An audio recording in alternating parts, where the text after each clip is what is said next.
فرش التراب.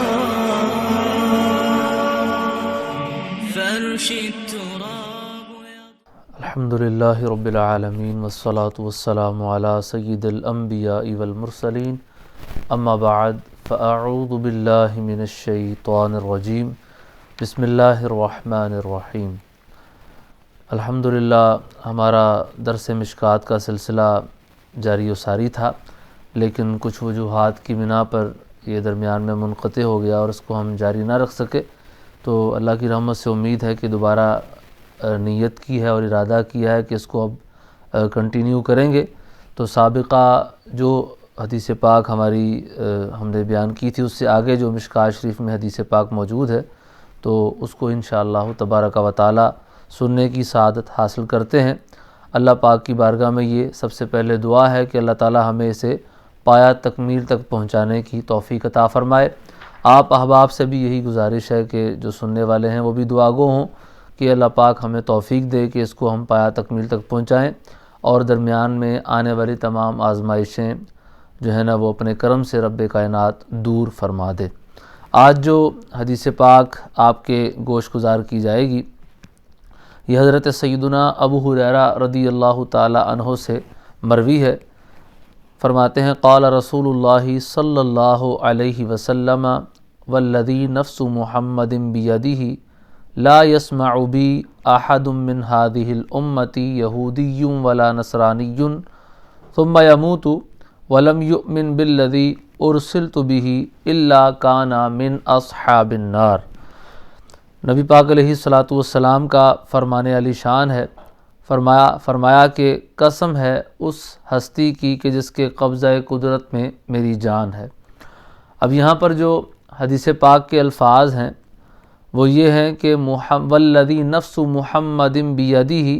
جس کے ہاتھ میں، یعنی اللہ تبارک و تعالیٰ کے لیے ہاتھ کا لفظ نبی پاک علیہ السلام نے استعمال فرمایا کہ قسم ہے اس رب کائنات کی جس کے ہاتھ میں میری جان ہے. تو ید کے الفاظ اللہ تبارک و تعالیٰ کے لیے نبی کریم علیہ السلام نے ارشاد فرمائے. مراد یہاں پر اللہ تعالیٰ کی ذات ہی ہے کہ اللہ کی ذات کی قسم ہے، اللہ کی ذات و صفات کی قسم ہے، مراد یہی ہے. کیونکہ اللہ تبارک و تعالیٰ کے لیے قرآن و حدیث میں جہاں کہیں بھی ہاتھ کے، پاؤں کے، ٹانگ کے، پنڈلی کے یا انگلیوں کے یا ایسی سے ملتے جلتے الفاظ اگر کہیں بھی قرآن پاک میں یا حدیث پاک میں یوز کیے گئے ہیں تو وہ الفاظ جو ہے وہ اصطلاحاً متشابہات کہلاتے ہیں. یعنی ان کا جو بھی مفہوم ہے وہ ہم اللہ پاک کے سپرد کرتے ہیں. بظاہر وہ الفاظ اللہ کے شیان شان نہیں ہیں، لیکن ان الفاظ کو ذکر کر کے قرآن و حدیث میں جو بھی مفہوم بیان کیا گیا ہے اس کو ہم اللہ تبارک و تعالیٰ کے سپرد کرتے ہیں. کیونکہ قرآن میں ہی اللہ تعالیٰ نے ارشاد فرمایا کہ لیس کمثلہ شیء، کہ اللہ کی مثل کوئی شے نہیں ہو سکتی. تو ہاتھ ہونا، پاؤں ہونا یہ تو انسانوں کی اور مخلوق کی صفات ہیں، اور یہ حادث جو چیز ہے کہ جو پہلے پیدا ہوئی اور کل کو اس نے فنا ہو جانا ہے، یہ اس کی صفت ہے. رب کائنات جو قدیم ہے، ہمیشہ سے ہے، ہمیشہ رہے گا اور وہ کسی کا محتاج نہیں ہے، اس کی یہ صفت جو ہے وہ نہیں بنتی. تو اللہ تبارک و تعالیٰ کے لیے جو بھی قرآن و حدیث میں اس طرح کے الفاظ آئے ہیں وہ الفاظ متشابہات کہلاتے ہیں. قرآن پاک میں ہی اللہ تبارک و تعالیٰ نے ارشاد فرمایا هو الذی انزل علیک الکتاب منہ آیات محکمات ہن ام الکتاب واخر متشابہات. فرمایا کہ اللہ تعالیٰ نے جو قرآن محبوب آپ پر نازل کیا اس میں کچھ آیتیں وہ ہیں کہ جو محکم آیتیں ہیں، مضبوط آیتیں ہیں، جن کا مفہوم جو ہے بالکل واضح ہے، کلیئر ہے، اس میں کسی قسم کی تعویل کی حاجت نہیں ہے. لیکن فرمایا دوسری وہ آیتیں ہیں کہ جو متشابہات ہیں کہ جن کا مفہوم ہر کسی کے سامنے عیاں نہیں ہے، جن کے مفہوم کو ہر بندہ نہیں جانتا. تو انہی آیتوں کے بارے میں فرمایا کہ وَمَا يَعْلَمُ تَأْوِيلَهُ إِلَّا اللَّهُ وَالرَّاسِخُونَ فِي الْعِلْمِ يَقُولُونَ آمَنَّا بِهِ كُلٌّ مِّنْ عِندِ رَبِّنَا. کہ ان متشابہات کا کیا مطلب ہے، کیا مفہوم ہے، وہ صرف رب کائنات ہی جانتا ہے، ان کی تعویل رب کو ہی پتہ ہے. جو ایمان والے ہیں ان کا انداز کیا ہے، ان کا طریقہ کار کیا ہے کہ وہ کہتے ہیں کہ اللہ تعالیٰ کی طرف سے ہم پر جو بھی نازل کیا گیا ہم اس پر ایمان لاتے ہیں۔ تو مومنین کا کام ہے ایمان لانا، پیچھے پڑنا کام نہیں ہے کہ جس بات کی سمجھ نہیں آ رہی اس کو رب نے خود ہی بیان فرما دیا کہ وہ متشابہات میں سے ان کا شمار ہو جاتا ہے، تو ان پر ایمان لانا ہی ہمارا فرض اور ضروری جو ہے وہ ہمارے لیے ایمان لانا ان پر جو ہے وہ فرض ہے، ضروری ہے۔ ان کی تعویل یا مطلب کے پیچھے پڑیں گے تو جو ہے وہ گمراہی کا اندیشہ بھی سامنے آ سکتا ہے۔ تو بہرحال یہ جو اس حدیث پاک میں یا بہت ساری روایات میں اللہ تعالیٰ کے لیے ہاتھ کا لفظ استعمال ہوا، تو یہ ان متشابہات میں ہی آتا ہے۔ اس کا حقیقی مفہوم کیا ہے وہ اللہ تعالیٰ جانے، یا اللہ تبارک و تعالیٰ کا محبوب صلی اللہ تعالیٰ علیہ وسلم وہ جانے۔ ہم صرف جو رب اور رب کے محبوب کی طرف سے اس طرح کی باتیں ہمیں ملیں گی ہم صرف ان پر ایمان لائیں گے، کیونکہ بظاہر یہ بات اللہ کے شان شان نہیں ہے، کیونکہ اللہ تبارک و تعالیٰ ہاتھ، پاؤں، آنکھوں سے، انگلیوں سے پاک ہے۔ ہاں، بعض ہمارے متاخرین علماء نے اس طرح کی متشابہات کی جو آیات متشابہات ہیں ان کی تعویل یہ بیان فرمائی ہے کہ ان کی مختلف تعویلات بیان فرمائی ہیں۔ جس طرح یہاں پر ہاتھ کا ذکر اللہ تبارک و تعالیٰ کے لیے کیا گیا، تو ہاتھ کے متعلق اللہ تعالیٰ نے جہاں پر بھی اپنی ذات کے لیے ہاتھ کا لفظ استعمال فرمایا، تو ہمارے جو متاخرین علماء ہیں، بعد کے علماء ہیں، وہ یہ ارشاد فرماتے ہیں کہ ہاتھ کے لفظ سے مراد ہوتا ہے اللہ تعالیٰ کی قدرت۔ تو اس کا مطلب یہ ہوتا ہے کہ جہاں پہ بھی اللہ تعالیٰ نے اپنے لیے ہاتھ کا لفظ استعمال فرمایا، کہ جیسے قرآن میں فرمایا ید اللہ فوق ایدیہم، اللہ کا ہاتھ ان کے اوپر تھا، تو یہاں پر بھی مراد جو ہے وہ اللہ تعالیٰ کی مدد، اس کی قدرت، اس کی رحمت شامل حال تھی ان کے۔ تو مختلف قسم کی تعویلات بعض علماء نے جو اللہ تعالیٰ کے شان ہیں وہ بیان فرمائی ہیں، لیکن جو ہمارے متقدمین علماء ہیں ان کا مذہب یہی ہے کہ ایسی جتنی بھی آیات متشابہات ہیں ان پر صرف ایمان لانا ضروری ہے، کہ آپ ان پر ایمان لائیں، ان کا کیا مفہوم ہے، کیا مطلب ہے، اس کے پیچھے پڑنے کی حاجت نہیں ہے۔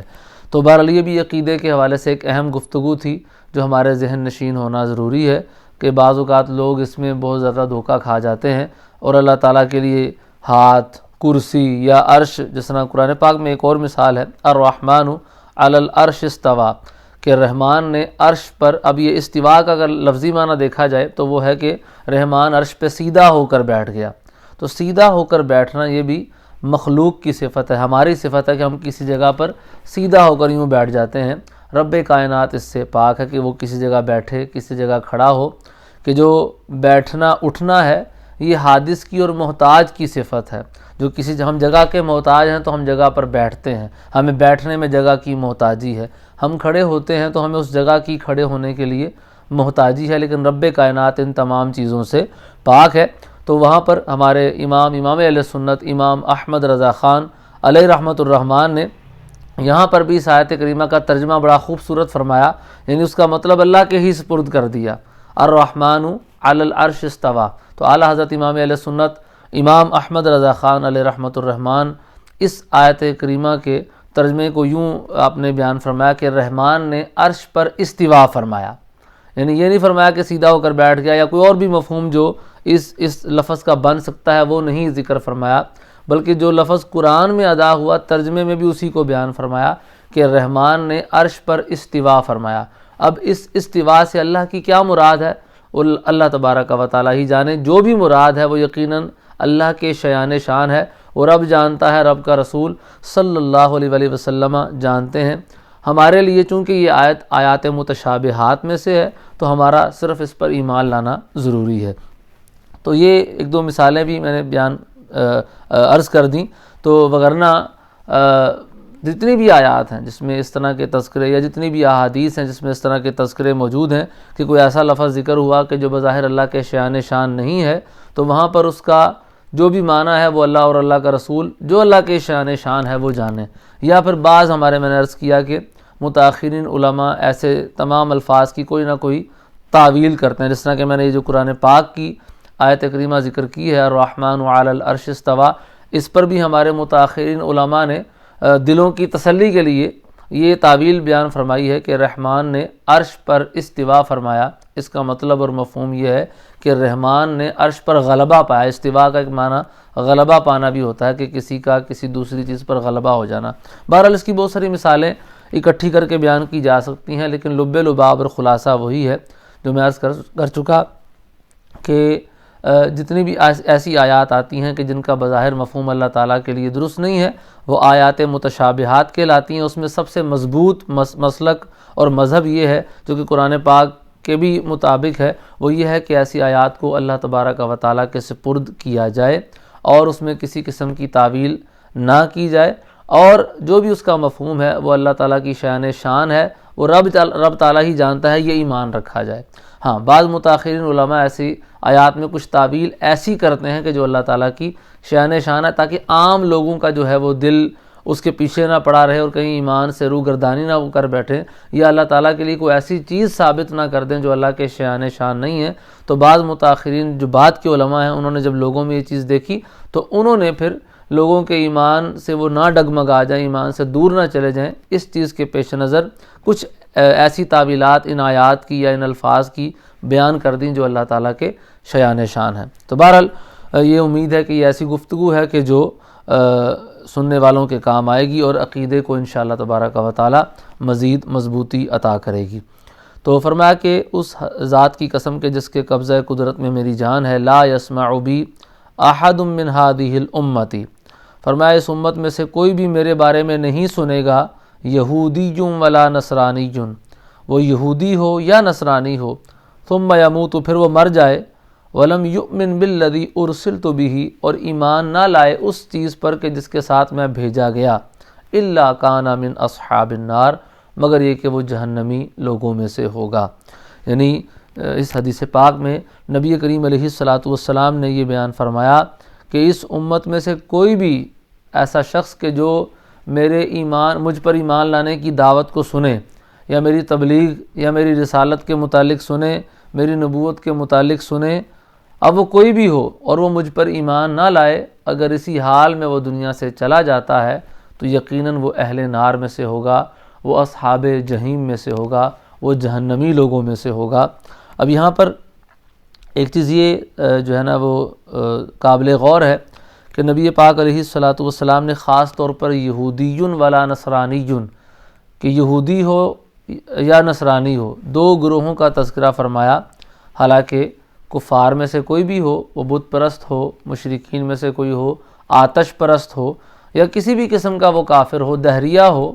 کسی بھی مذہب پر ایمان نہ لانے والا ہو، مطلب کافروں کی کسی بھی وہ کیٹیگری سے ہو، اور وہ نبی پاک علیہ الصلاۃ کی نبوت کو سنے، آپ علیہ الصلاۃ کی دعوت اسلام کو سنے، مسلمانوں کے ذریعے سے سنے یا ڈائریکٹ آپ سے ہی سنے۔ اب ڈائریکٹ تو سننا ممکن نہیں ہے، یہ نبی پاک علیہ السلام کے دور مبارک تک محدود تھا، یا اب مسلمانوں کے ذریعے سے اس تک دعوت اسلام پہنچے اور وہ ایمان نہ لائے، تو وہ کسی بھی گروہ سے ہو،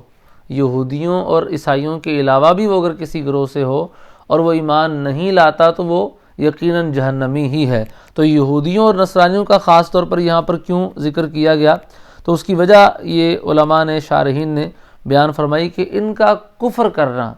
ان کا نبی پاک علیہ الصلاۃ پر ایمان نہ لانا یہ زیادہ برا ہے۔ وجہ یہ ہے کہ یہ یہودی اور نصرانی یہ وہ لوگ ہیں کہ جن کی کتابوں میں، توراۃ اور انجیل میں، نبی پاک علیہ الصلاۃ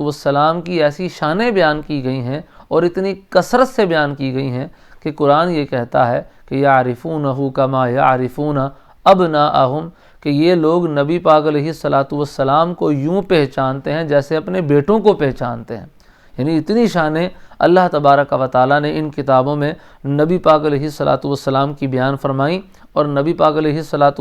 کی آمد پر آپ صلی اللہ علیہ وسلم پر ایمان لانے کی اللہ تبارک و تعالیٰ نے دعوت دی، اس کے باوجود بھی یہ ایمان نہیں لائے۔ تو اب بھی جو ایمان نہیں لائے گا، یعنی کہ یہاں تک کہ